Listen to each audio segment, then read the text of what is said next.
Good morning, everybody. Sorry I'm a moment late here. My computer decided not to oblige. And so this is Ollie Pickmott, and this week's topic in Breathing in Air is about releasing fear and anxiety. Before I start, I'd just like to remind you about the breathing that I've been teaching you. So if you've got a spare 30 minutes to listen to this, you've also got a spare 30 minutes to do good breathing. So breathe in through your nose, right down into the bottom of your belly, just as if you were looking for the bottom of a bucket, and then out through your nose again. And you can mark me for how well I'm doing it during the talk. I try and remember but when I talk, it's difficult to remember at the same time. Today's session is going to include a couple of mindfulness, or as I prefer to call it, mind emptiness stories that you can join into as well as if you want to. Do let me know in the messages how you're getting on with previous material, and thank you for those who've been posting me. I'm really not really talking today about anxiety and fear. I want to talk about releasing it. We want to let go of this stuff in as reliable a way as possible so it doesn't come back again. And I fully appreciate that there's loads and loads of anxiety and especially fear about at the moment. It seems to be swirling around the planet. It comes in great waves and then goes out again. So one day you might be, or even 1 minute, you might be feeling terrible. And then quite shortly afterwards, you're feeling absolutely fine again. And so it's what's going on in the planet. The planet's getting used to being completely different to how it was before. And let's hope it's heading for a good place. So the first thing I want to ask you is, where is your anxiety and fear?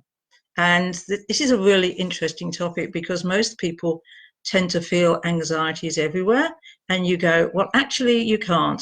So if you think about what's happened in the past, you can't feel anxious about it, or you can't feel fearful about it because it's actually happened. If you think about things in the future, that's where you can feel really anxious and fearful. And if you stay in the present, and by that I don't mean 10 minutes in the present, I mean now, this second in the present, you actually can't feel anxious, which is a complete revelation to most people. Most people are spending all their lives in the future, worrying about imagined situations and, of course, catastrophizing. And if you've got really good mental imagery, which is what I teach to children in school, how to use their mental imagery. But what can happen if it's really good is that you can catastrophize in mental imagery. So you think of one thing that's going to be a disaster, and then you think of another and another, and it all snowballs. So what I want you to do is to start staying in the present, in the moment. And now let's see how we can start shifting some of this stuff. As you know, this is for Redbourn Community, and we have a great newsletter that comes out every week called the Redbourn Community Newsletter. And in this week's community newsletter, I found this great graphic, which was talking about what I can control and what I can't control. And so I've added my own comments to it, but if you have a copy of the newsletter, do go and have a look at the original. So what you can't control, there's a lot of things you can't control. You can't control other people. You can try and influence them, but you can't control them. You can't control other people's motives, how they react. You won't be able to control how long all this situation will last. And you won't be able to, and in their cop version, they put in the amount of toilet paper in the store. You certainly can't control that one. One of the big things that they were saying about that you can't control is predicting what will happen. Well, that is totally true. You can't predict what will happen. But if you think things are going to be bad, then more than likely they will be bad. If you get up in the morning thinking, I'm going to have a bad day, you probably will have a bad day. If you get up in the morning thinking this is going to be a great, really positive day, you probably will have a really positive day. And I heard a quote yesterday that said, one thing more infectious, there is one thing more infectious than the virus, and that's hope. So if we hope that we're going to be fine, then that's going to be more infectious to everybody else. And so those are the things you can't control. So you might as well let go of those, because then you're not going to be able to do anything about them. But there are a lot of things you can control. And so going back to the little article in the newsletter, if you focus on these things, you'll be able to make progress. Having a positive attitude.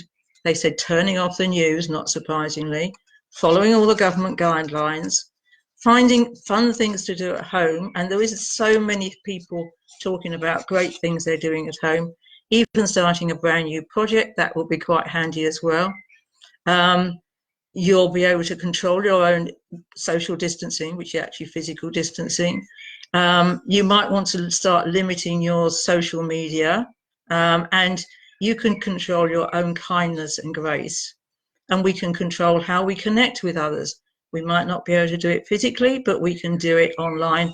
And isn't it great that we've got so many online facilities of telephones and internets and things? If this had happened 20 years, even 20 years ago, it would have been a lot harder. We can stay optimistic. We can also start a gratitude diary, which I talked to you about last time. You can hold an image in your head of what things would be like, how you want them to be. And the more you think of how you want things to be, the more likely they will be. You can try and stop being a leaky bucket, which is an expression a friend of mine used, is that if you're feeling miserable, then it's going to leak out through the holes in the bucket, and it's going to leak out onto other people. And so your anxiety and your fear may cascade onto others. So you can control this. You can control how much you worry about anxiety and fear. You can look after your immune system, which I did talk to you about last week, and gentle reminder on breathing. So hopefully you're enjoying your gentle breathing for the next half an hour. The next thing I want to talk to you about is whose anxiety or fear is it? Anxiety and fear is very catching. It's the leaky bucket thing. It could be yours. It could be your kids. It could be your parents. It could be your friends, the government, the media. The government has done masses to generate anxiety and fear amongst us in order, they think, for us to do as we're told and stay at home. The only thing is that now we're starting to do lift the lockdown. How do you get people back into work and back into school when they have been told that it's really not safe for them to do? So that's a challenge for us. And if you were listening to our community call on Wednesday, you heard the very sensible approach from Sarah Hinchcliffe about how she's planning the great things they're doing in school, the great things the teachers are doing, and how she's planning to get children back into school, and her views on the subject. That call will be up on the Active in Redbourne website if you've missed it and you want to come back to it. Now, you can easily attract other people's anxiety, even if it's on a different topic. So if you go out in the world and you're talking to somebody and they are anxious about something, you're more than likely to be able to pick up their anxiety quite easily, and then you begin to think it's your anxiety, and so the whole thing snowballs. And you may well have heard that when you're anxious, you move into this fight and flight. And so I'll just give you, for those who don't know about it, I'll just give you a very brief resume of fight and flight. This comes from back in the day when we first lived on the planet, and we were worried about being going out to forage for food and being attacked by lions and tigers and things like that. And what happens when you get anxious is your heart rate goes up, your breathing goes up, your digestion closes down, some blood vessels dilate and others constrict. So the ones that enable you to run away fast do one thing, and the ones that you don't need do something else. Your eyes dilate so that you can escape, you can see where you want to get to, and you've got loads of energy building up in your body so that you can run, and then eventually when you've got away from it, you'll be able to sit down and recover. Now, that doesn't happen in modern society. So if we sort of fast forward to what's happening now, or what's happening when we're at work, or what's happening when we hear yet another COVID announcement from the television, we start imagining something disastrous, and we might go into this fight or flight mode several times a day. And if you do it a lot of times a day, then what is going to happen in the end?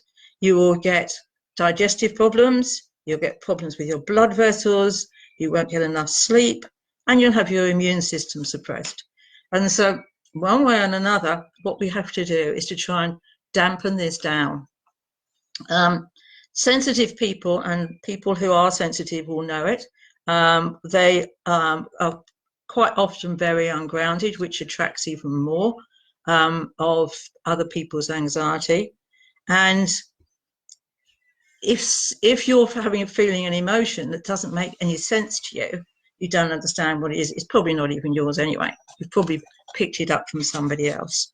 Now, I want to read you a little thing about grounding to give you an example of this. So you can try doing this for yourself, and it's optional, you don't have to, and it doesn't take very long.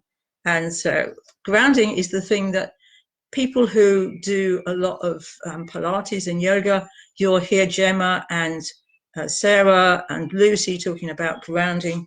And so this is one of the ways to get grounding more easily.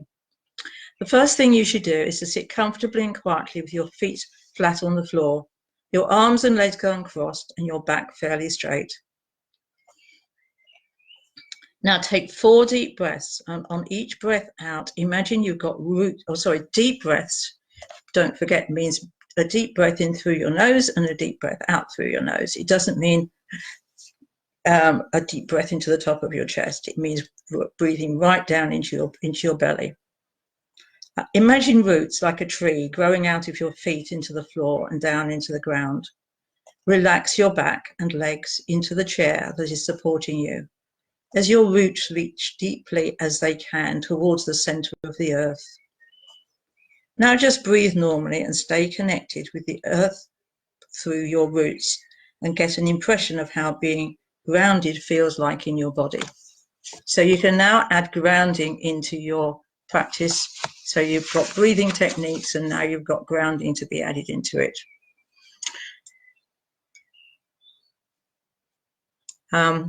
So the next question I have is, where is your anxiety? Just ask your body, now you're relaxed, and put your attention into where is your anxiety? Where is it? What color is it? Does it have a voice, a feeling, a taste, or a smell? And then let's see whether we can change it. So just think to yourself, where is it? Is it in your head, or in your stomach, or in your legs, or in your arms? And where would you like it to be? Would you like to just put it down into the ground, along with your grounding roots? Do you think there's a better place you could have it? If it's in your head, would it be better down into your chest? Or would it be better down into your body? What color is it? People can do amazing things with what color their particular emotion is. So if it's red, how could you make it a better color? What would be a better color for you? Would pale pink be a better color? So how do you make red into pale pink? You just add lots of white. And so adding a different color into it might change it. If you've got a voice with it, then you might like to turn the voice down. These are all your qualities of your experience. You can do whatever you like with them. You can turn the feeling down. If it's got a taste to it, you can change the taste. If it's got a smell to it, you can change the smell. You can change the smell into something. There's beautiful smells outside there in the garden at the moment. You can change the smell to something you really like. So try that one. Now, the next thing I want to talk to you about is how to slow your brain down. And this one I describe as like unplugging you from the mental tailspin. So there's lots of things you can do to slow that brain down that might be going at great speed at the moment because it's confused. Your brain is trying to live in a world that it's never experienced before, and a mental tailspin is probably pretty accurate of things that are going all around. Several things you can do there. You can do meditation, and I'm hoping that the little meditation I do at the end of this will help you as well. You can go back to your breathing. If you're listening to your breathing and you're noticing you're breathing in and you're breathing out, then you're in the present. You're not in your future anxiety. You can reduce anything you feel jittery about. So if you know that something in your body makes you feel jittery, like large quantities of caffeine or social media, then just try reducing it and see if that has any effect on reducing your anxiety. There's lots of supplements that aren't my topic, so I'll just mention them. And I think I mentioned some in the first call, and there is exercise. And of course, there's all the happy chemicals that you get from exercise, the endorphins that are released in your brain. And so all of those things can speed your brain down. I'd like to remind you about the gratitude diary. My gratitude diary is overflowing with things that are going well and supporting me. Do try it for yourself. And if you feel a bit down, what you can do with a gratitude diary is, if you filled it in every day with lots of different things that were good, then go back to, a few weeks ago and start reading through, and you really get a buzz out of really reading all those things that you were grateful for and you're probably still grateful for. If you've got kids, then do get them doing a gratitude diary. It's really funny to start with. People go, oh, I don't think I can think of anything. It's like 2 or 3 things. And then once they've done it for a couple of days, they've got more and more things to be grateful for. And they've done it for a few more days, they've got even more. And it's a really good pick-me-up. Try it for yourself, and so see what you can do with it. You might like to set an intention for the week of what you would like to happen. And Will, the vicar, was on the community call on Wednesday, and that was only yesterday. And he he was talking about some great things about rainbows, and rainbows being a sign of things getting better. And it's really worth listening to that. I'll give you a little intention that you might like to share in.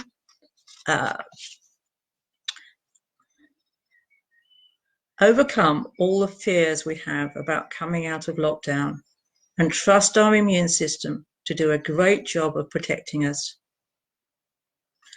When I talked about the immune system last week, I said, I think we ought to all cheer for our own immune systems.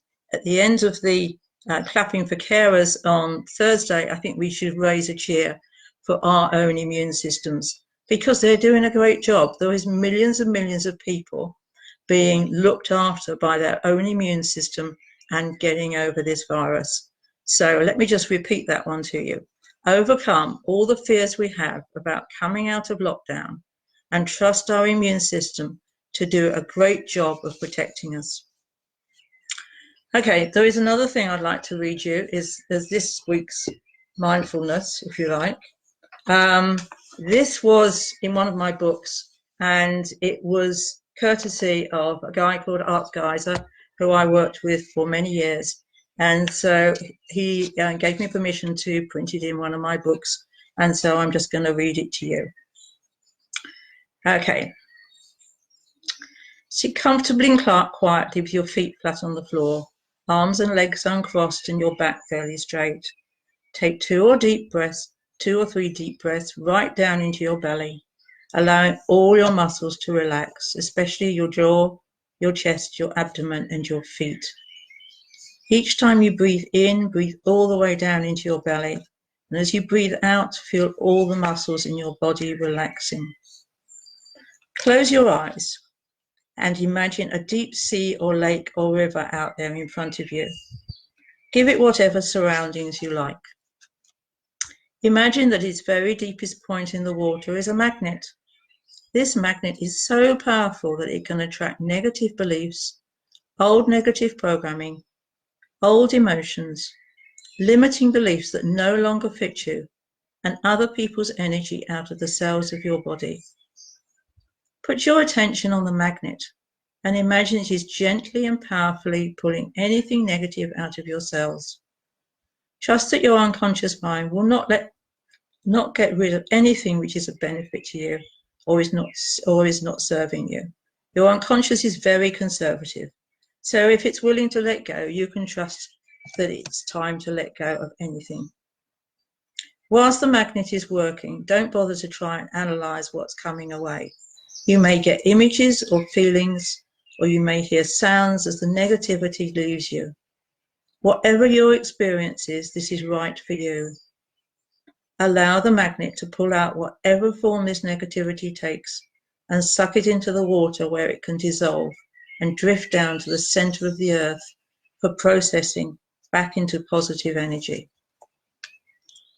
Other people's energy may not dissolve. Just let that sink to the sea or the lake or the riverbed and let it go back to wherever it originated from.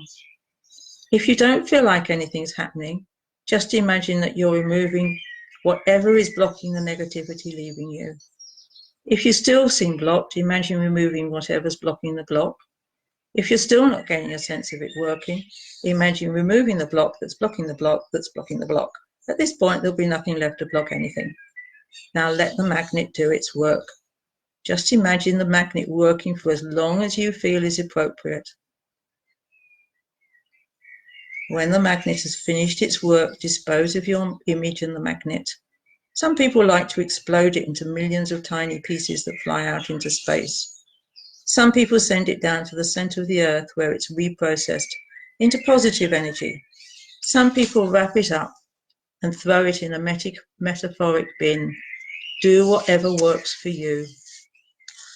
When you've disposed of your image, imagine golden sunshine pouring into the top of your head and filling up any of the gaps that have been left from what you've released.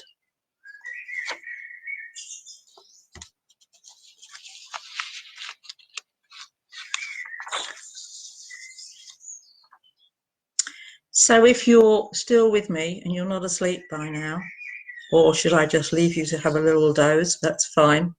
I am giving another gift to Redborn, apart from doing these classes, is to give a free copy of my book, You Too Can Do Health, which I have quite a few copies of for residents of Redborn. And if you just post me on Facebook and tell me your address, on my morning walk around the village, I will post through your letterbox a free copy. So don't forget to post me on Facebook, and you are more than welcome to that if it can help you. You'll find a lot more details of the sort of stuff that I'm talking about, and I look forward to joining up with you next week. Let me know how your breathing's going. Bye.